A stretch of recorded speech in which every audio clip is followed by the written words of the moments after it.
Comment tu vas bien? Ah bah ça va bien. Alors, et tes vacances? C'était trop bien, on a fait plein de choses, la mer, la plage, le lac et tout, trop bien. Trop bien, moi aussi. Eh les filles, vous êtes là? Comment ça va? En forme? Ça va et toi? Alors vous passez en quelle classe? Eh ben moi je passe en Jesus Coffee deuxième année. Ah ben moi aussi. Bah ouais, c'est cool, on va toi être dans la même classe. Eh ben, moi, Non, elle a redoublé elle. Hein. Ah, non, Jesus Coffee, première année, ça va. Ah mais t'as redoublé, mais je crois qu'on a des cours communs. Hein. Oui, il me semble, ouais. Exactement, parce que moi j'ai cours de bricolage avec Majo à 10h, tu l'as?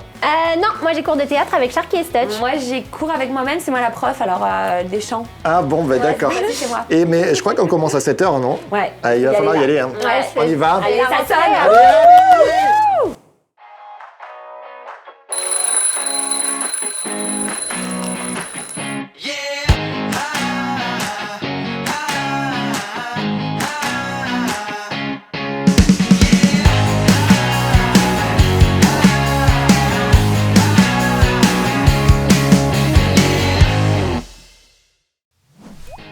Jesus Coffee, bonne rentrée!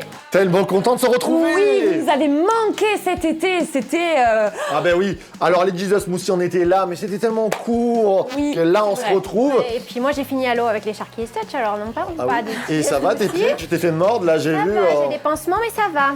Comment vous allez? Comment tu vas ce matin? J'espère que c'est la rentrée pour toi et que ça va bien. Oui, voilà, et que tu as encouragé, ça t'a encouragé. Nous, en tout cas, on a eu des témoignages tout le long de l'été. On C'est a vrai. vu, on a rencontré pas mal de personnes un peu partout en France. Et on est encouragé à continuer encore cette année parce que ça a béni. Et voilà, donc c'est Tout à l'objectif. fait. Même des gens qui ne nous appréciaient pas mais qui nous regardent quand même. Ben, ça, c'est bien, ça encourage encore plus. Merci pour vos retours, en tout cas c'est encourageant pour nous et ça nous donne aussi des Oui. objectifs pour cette année. Toujours des petits mots, toujours des petits conseils. On est là pour écouter, on regarde vos commentaires. Et puis, alors, on a un nouveau programme cette année. Oui. Ça ressemble à l'ancien, mais on se bloque sur un quart d'heure. Donc, c'est le quart d'heure de votre matinale. C'est le matin, là, comme ça. On est avec vous.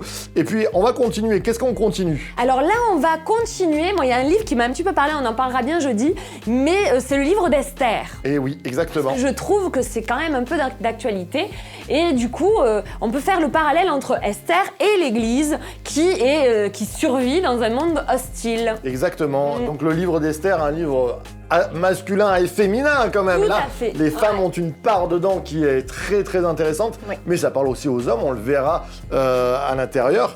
Donc Esther. D'ailleurs, on salue Esther Goumari, on lui fait un petit coucou Salut, Esther. qui nous regarde pour cette rentrée. Ce matin, alors c'est la première fois que tu regardes un Jesus Coffee, c'est commencer le matin avec le café, tout ça, avec une pensée biblique et puis un accompagnement au quotidien. C'est ça, juste réveiller sa foi en même temps qu'on boit le café. Alors Esther, qu'est-ce que C'est tu en ça. dis en moi? C'est un livre passionnant, Oui, c'est vrai, c'est une femme étonnante et pleine de foi, bah ça on va le voir. Hein. tout à fait. Alors, un petit Alors, peu, une ce matin, petite intro, une intro. rapidement. Qu'est-ce que c'est? Alors, Esther, donc, elle se retrouve en déportation. C'est ça. Enfin, à la base, ça commence, c'est une histoire qui se trace. Ça se trouve dans quel pays? Alors, c'est à Suse. À Suse, Voilà, donc on est... comme la boisson. Voilà, souvenez-vous, il y a les Mèdes, les Perses qui ont récupéré Babylone, etc., etc. Donc on recontextualise, on est à la déportation, donc il y a le peuple juif il y a une partie, il me semble, qui est partie déjà, qui est déjà C'est ça. rentrée, voilà. Il y a une partie qui Et une est là-bas partie dans qui est cette encore ville. restée à Suse. Donc contextuellement, en fait, il y a Assuérus qui lui est c'est le descendant de Cyrus, de Darius, et qui est souverain et qui gagne encore des territoires, qui fait encore la guerre, etc. Pour ceux qui aiment l'histoire et ou le cinéma, il y a quelques années, le film 300 était sorti, qui racontait donc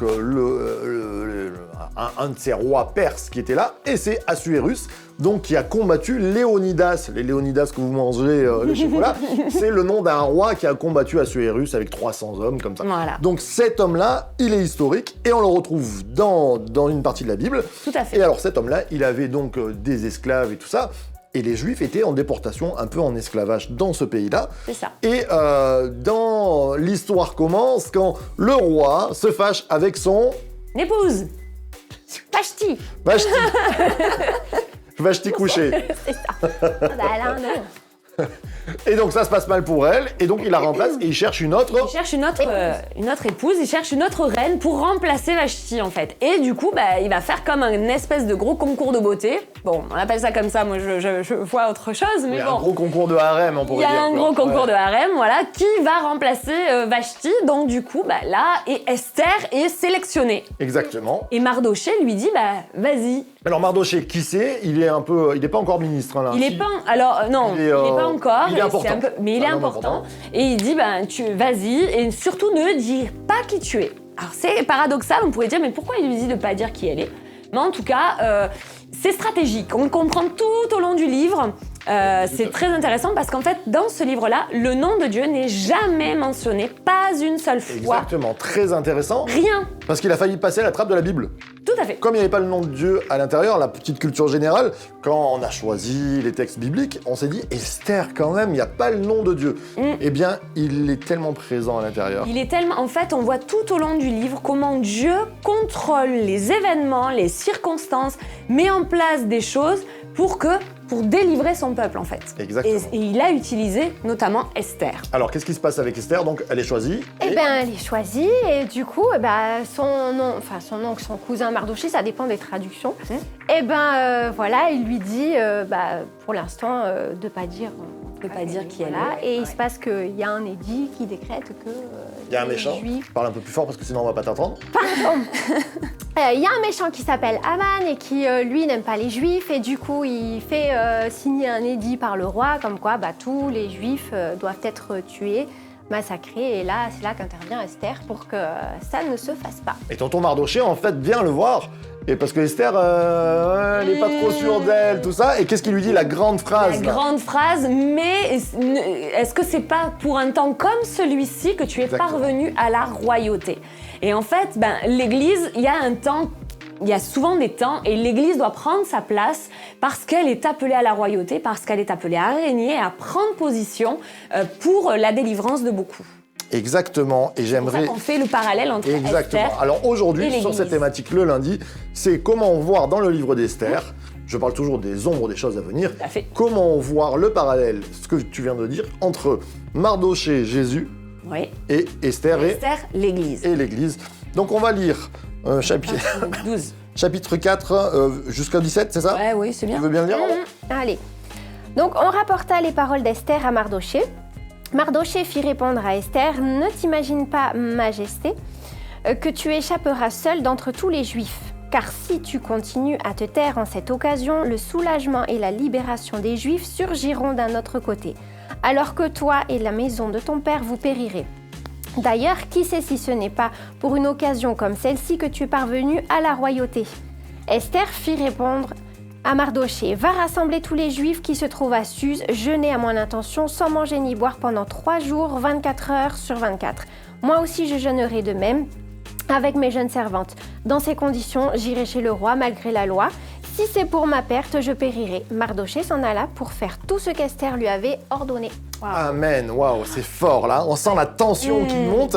Donc comment on peut voir, Alex, Mardoché, pourquoi Mardoché Jésus? Alors pour moi, Mardoché, à chaque fois, on le voit dans le livre, à chaque fois que Mardoché a parlé à Esther, Esther l'a toujours écouté. Elle lui a toujours obéi. Dans tout ce qu'il lui a commandé, elle a toujours fait ce qu'il a voulu en fait. Elle a obéi complètement à ce que Mardoché lui conseillait par rapport à la vie dans le royaume, à comment être avec le roi, etc.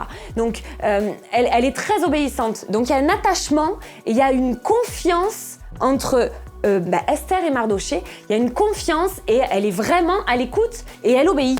Exactement. Donc pour moi, Mardoché, quand il lui dit les choses, c'est pas au contraire, il est très stratège. Et on est dans un moment, une période où Israël est quand même déporté, donc ils sont un peu on va dire en minorité, en difficulté. Et là, c'est comme si Jésus lui donnait tout le long à son Église des conseils.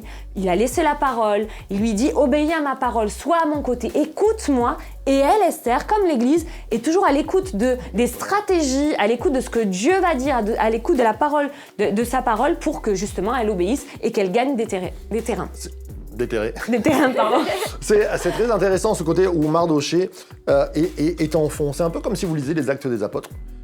Jésus n'est pas là. Enfin, à part au premier chapitre, on voit pas Jésus. Ouais. Mais l'esprit de Jésus est en fond. Et on aurait pu appeler ce livre le livre de Mardoché, puisque c'est Mardoché qui va faire naître Esther, on va dire. C'est Parce vrai. que l'appel d'Esther, Esther ne se serait pas levée si Mardoché ne l'appelait pas. Ah non, ça, c'est Donc sûr. il l'appelle, un peu comme Jésus nous appelle à marcher à sa suite, Amen. et il l'appelle à faire naître cette église, cette épouse qui doit devenir une épouse. Et Mardoché, il insuffle la pensée de l'épouse. Et ça, Oui. c'est l'esprit de C'est Jésus. l'esprit de Jésus. Et alors, Ambre, pourquoi Esther, église? Pourquoi Esther Église Pardon, c'est mon chat. Ils l'ont appelé comment déjà l'an dernier, le chat? Je sais plus, je me rappelle plus. Eh bien, Esther, l'Église, parce que, en fait, elle va, au travers de son témoignage, de ce qu'elle va accomplir, finalement, réussir à faire échapper à ce peuple tout un massacre, au final. Et du coup, elle va être obéissante.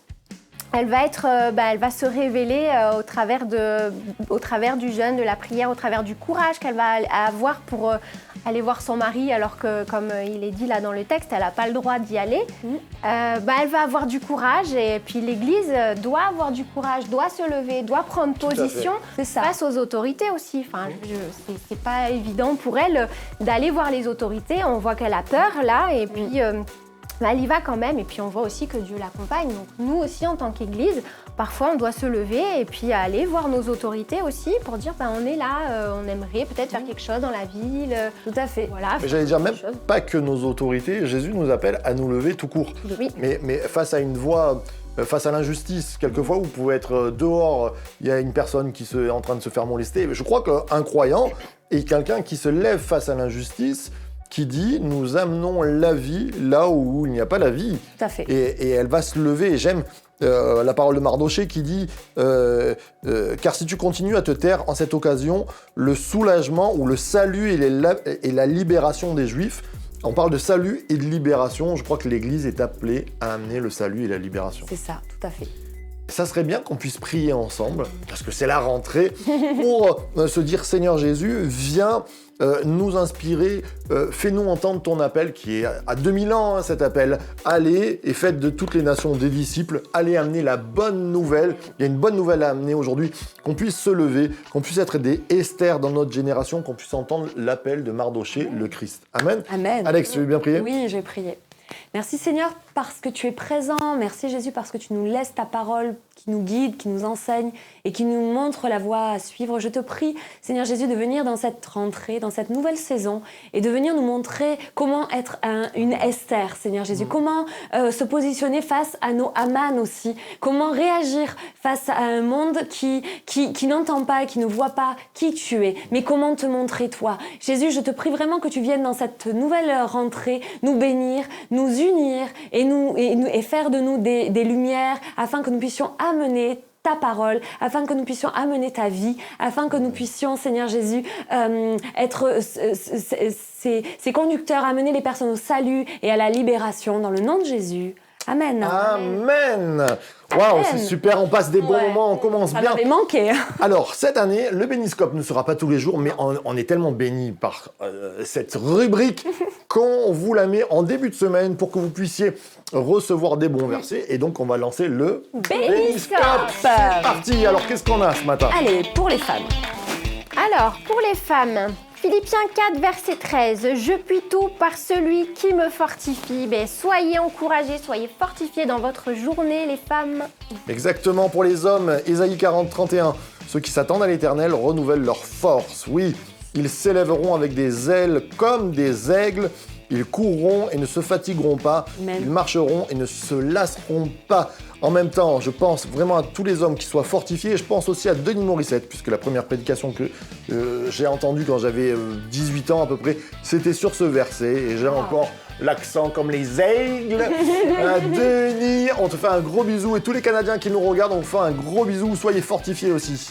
Pour les couples, 1 Jean 4 vous dit « Vous, petits enfants, vous êtes de Dieu et vous les avez vaincus parce que celui qui est en vous est plus grand que celui qui est dans le monde. » Il y a une vérité, c'est que le Christ, quand on accepte Jésus dans son cœur comme son Seigneur et comme son Sauveur, le Saint-Esprit vient habiter en nous et nous avons la puissance de l'Esprit qui vit en nous. Amen. Amen. Pour les jeunes. Alors, pour les jeunes, Ésaïe 41:10, « Ne crains point, car je suis avec toi. Ne sois pas inquiet, car moi, je suis ton Dieu. Je te fortifierai. Oui, je t'aiderai. Oui, je te soutiendrai par la droite de ma justice. » Amen. Dans ces temps troublés où on n'est pas certain de rester au lycée ou à la fac, soyez encouragés les jeunes parce que Dieu est avec vous quoi qu'il arrive. Amen. C'est vrai, Dieu donne l'intelligence et la sagesse en toutes circonstances. Les célibataires, Marc 16:18, voici les miracles qui accompagneront ceux qui auront cru. En mon nom, ils chasseront les démons, ils parleront de nouvelles langues, ils saisiront les serpents. S'ils boivent quelques breuvages mortels, il ne leur fera point de mal. Ils imposeront les mains aux malades et les malades seront guéris. Gloire à Dieu. Je crois que ce verset, pourquoi ces versets? Parce que quand on est célibataire, quelquefois on croit qu'il nous faut une deuxième personne pour commencer à agir. Non, l'ordre est donné à toute personne de se lever à un moment donné. Et c'est en se levant aussi, en ayant des missions qu'on découvre aussi quelquefois, le conjoint qui sera là parce qu'en servant, en travaillant, on découvre des gens. Sortez de chez vous, je dirais pas comme le président traverser la route, mais allez de l'avant, ayez cette mission. Et puis on est bientôt 14h57, il nous reste que quelques secondes. Alors pour les seniors, Éphésiens 3 dit « Or à celui qui peut faire par la puissance qui agit en nous infiniment au-delà de tout ce que nous demandons ou pensons, à lui soit la gloire dans l'Église et en Jésus-Christ. Amen, amen, et amen. L'émission se termine. Merci aux Nuggets d'avoir enregistré. Merci à toute l'équipe. On fait un gros bisou. On se retrouve demain. Jesus Coffee. Ciao, Toby.